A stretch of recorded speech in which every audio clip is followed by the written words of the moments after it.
شابة جزائرية ضحية اغتيال على يد شابة عراقية تشبهها في ألمانيا بعد كشفها من طرف الشرطة، والحادثة تتصدر وسائل الإعلام في العالم. إليكم التفاصيل. أهلا ومرحبا بكم. هذه واحدة من أغرب قصص الإجرام غرابة وقعت أحداثها في ألمانيا، انتهت فصولها قبل يومين. فتاة اسمها شرابان من ولاية بافاريا عمرها 23 سنة دخلت وسائل التواصل للبحث عن فتاة تشبهها. بعد فترة وجدتها وهي فتاة بنفس عمرها اسمها خديجة. تواصلت معها وطلبت التعرف عليها. خديجة من ولاية مجاورة لبافاريا، فكان اللقاء بينهما سهلا لقرب المسافة.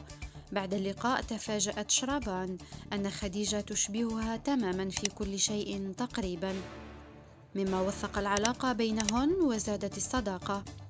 في أحد أيام أوت الماضي خرجت شرابان مع أحد أصدقائها واتصلت بخديجة للتعرف عليها، وتم لقاء الثلاثة معا داخل السيارة.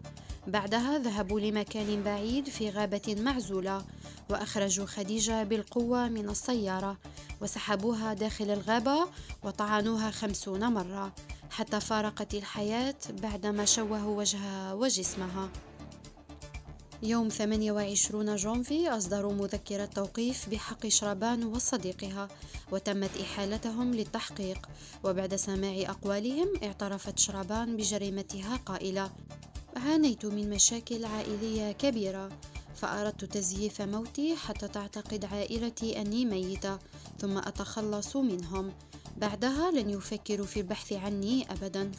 القضية التي هزت ألمانيا بسبب تفاصيلها الغريبة تصدرت الصحف خلال 48 ساعة الماضية ولم تنتهي حتى الآن.